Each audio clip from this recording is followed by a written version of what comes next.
वैसे तो हम इस परसिवियरेंस के बारे में बहुत कुछ जानते हैं, जैसे कि ये कब लॉन्च हुआ, कैसे मंगल तक गया, कहाँ लैंड हुआ वगैरह वगैरह। लेकिन जो हम नहीं जानते वो है इसकी कमाल की इंजीनियरिंग, इसकी एडवांस टेक्नोलॉजी। ये कैसे हर चीज को डिसाइड करता है हम अगले वीडियो में जानेंगे। क्योंकि आपको टेस्ट के बारे में पता होगा तो इसके काम करने के तरीके समझने में आसानी होगी। फिलहाल टेस्ट के बारे में जानते हैं।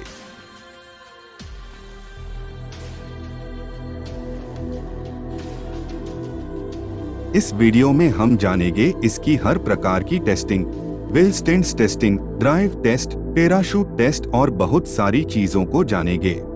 चलिए फिर चलते हैं एक रोमांचित सफर पर। शुरू करते हैं स्पिन टेस्ट से, जिसमें कैमरा सेंसर को एक स्पीड पे घुमाया गया था। जब रोवर मंगल की ऑर्बिट में एंटर करेगा तो स्पीड बहुत ज्यादा होगी।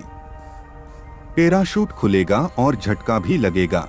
अगर कोई पार्ट में गड़बड़ी हो तो उसे ठीक किया जा सके। Parachute firing test.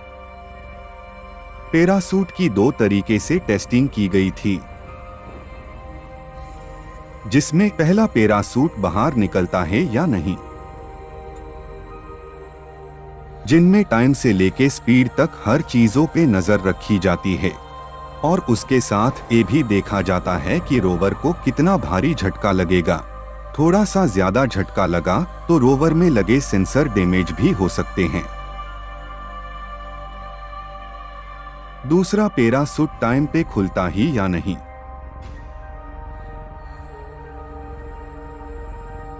इसमें भी हर चीजों पे नजर रखी जाती है।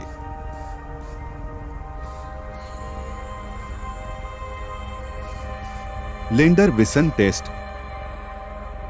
इसे हेलीकॉप्टर में लगा के टेस्ट किया गया था।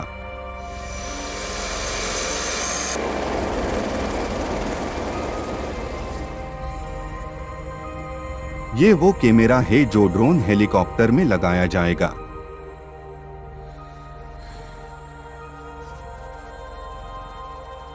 कैमरा स्कैनिंग भी सही होनी चाहिए। कैमरा स्टेबलाइज, स्कैनिंग सब सही होना चाहिए।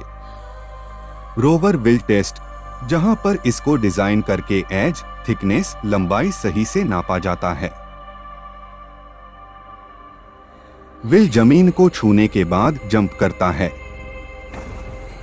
अंदर का रिंग कितना बेंड होता है। अगर लैंड के दौरान नीचे धारदार पत्थर आ गया तो हल्का क्रैक भी हो सकता है और हल्का क्रैक आगे चल के भारी नुकसान पहुंचा सकता है। पहले तो इसके स्ट्रक्चर का टेस्ट किया गया, हालांकि इसके आगे और भी टेस्ट किए जाएंगे।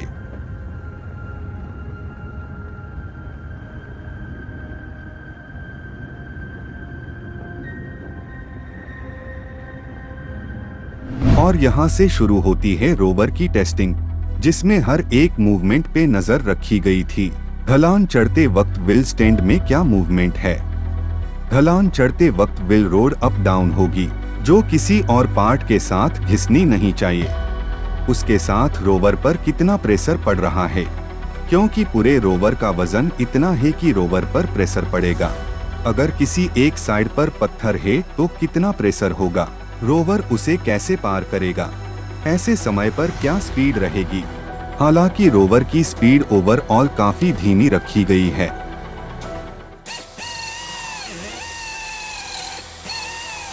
हर एक चीज को काफी बारीकी से लगाया गया है। रोवर का हार्ट कहे जाने वाला वो पार्ट जिनके बिना रोवर किसी काम का नहीं रहेगा, क्योंकि सारी जानकारी इसी के द्वारा भेजी जाएगी। इतनी बारीकी से काम किया गया था कि किसी भी कोने में धूल मिट्टी का कण भी नहीं होना चाहिए।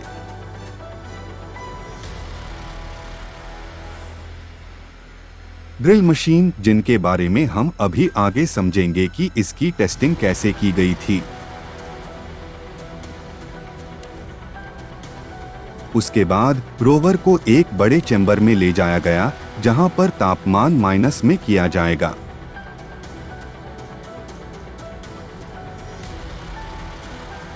क्योंकि मंगल पे रात में तापमान माइनस पे चला जाता है, जिनके कारण मशीन काफी ठंडी हो जाएगी। यहाँ पर रोवर इसी बात पे एक चैम्बर में ले जाकर टेस्ट किया गया था।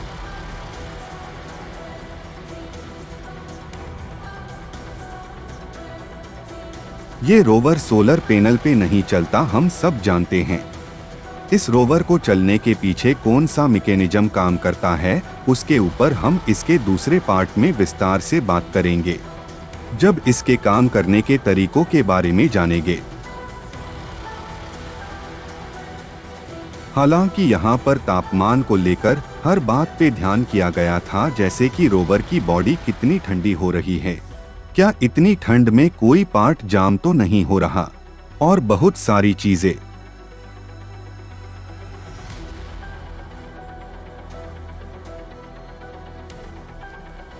उसके बाद रोवर का वाइब्रेट टेस्ट किया गया था। झटके देकर, एकदम धीरे से, एकदम से स्पीड बढ़ाकर, जिसमें रोवर का अलग अलग स्पीड पे वाइब्रेट किया गया था। क्योंकि जब रोवर मंगल की जमीन पे चलेगा तो उस समय टायर के नीचे पत्थर आ सकता है, और कुछ पत्थर ऐसे भी होते हैं जो रोवर के भार से एकदम से टूट जाएंगे, और अगर ऐसा होता है तो रोवर का टायर भी एकदम से जमीन पर टकराएगा और प्रॉब्लम हो सकती है। वाइब्रेट के दौरान कोई पार्ट इधर उधर हो गया तो प्रॉब्लम हो सकती है, क्योंकि जब रोवर मंगल की जमीन पे चलेगा तो वाइब्रेट होना स्वाभाविक बात है।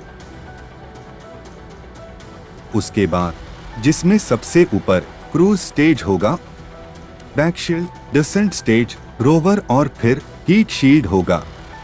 हम इस इमेज से समझ सकते हैं। बैकशील्ड, जिसको हर एंगल से देखा जाता है, हर चीज को अपनी जगह पे लगाने के बाद टेस्ट भी किया जाता है।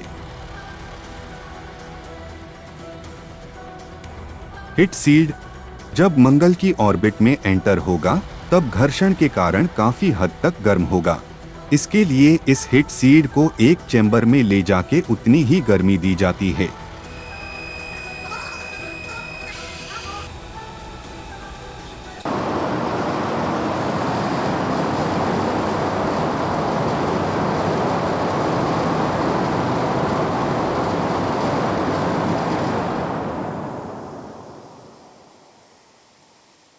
इतने बड़े घर्षण के कारण शील्ड में क्रैक भी हो सकता है, जिसको बारीकी से देखा गया था।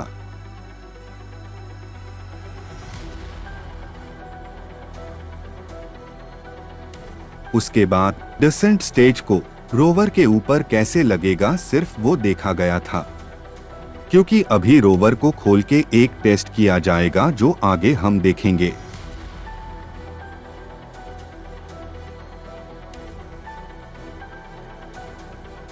यहाँ पर रस्सी का टेस्ट किया गया था जब रोवर जमीन पे उतरेगा।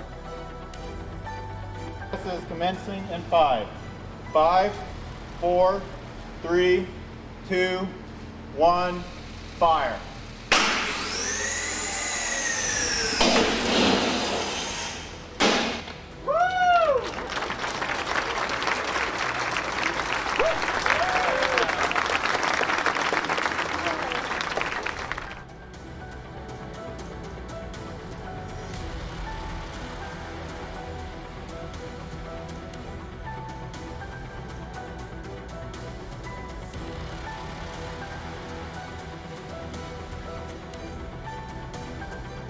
उसके बाद रोवर की जितनी हाइट है उतनी हाइट पे कैमरा और उसमें लगाए गए सेंसर का टेस्ट किया गया।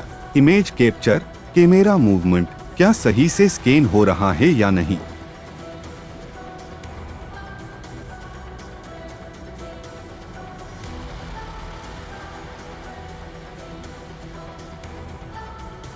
उसके बाद कैमरा को रोवर में लगाया गया और फिर रोवर की मूवमेंट को भी बारीकी से देखा गया था।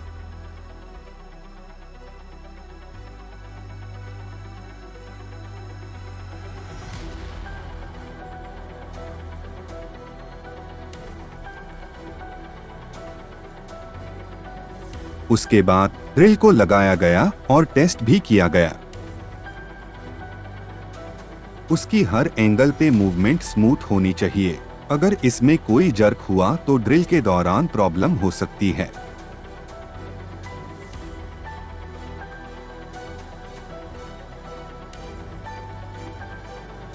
ड्रिल के दौरान अगर पत्थर ज्यादा मजबूत होगा तो ड्रिल को रोक दिया जाएगा।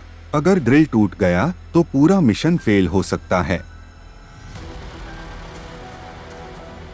इसमें कितना समय लगता है, ड्रिल पे कितना प्रेशर पड़ता है, ड्रिल के दौरान वाइब्रेट और बहुत सारी चीजों पे नजर रखी गई थी।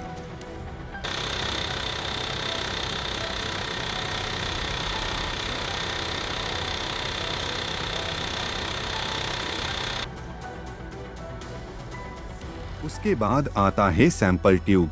सैंपल ट्यूब को बहुत ही ज्यादा संभाल के काम किया गया था।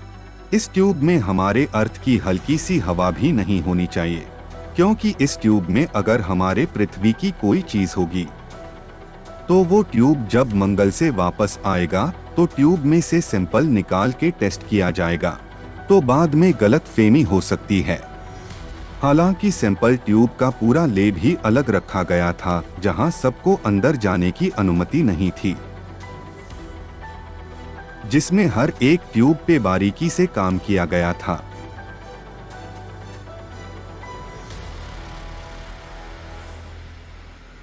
लेकिन कहानी अभी खत्म नहीं हुई। परसेवरेंस का वो पार्ट जिसने इतिहास रच दिया है, इस हेलीकॉप्टर के बारे में हम अगले पार्ट में जानेंगे। मिलते हैं अगली वीडियो में। जय हिंद, वंदे मातरम।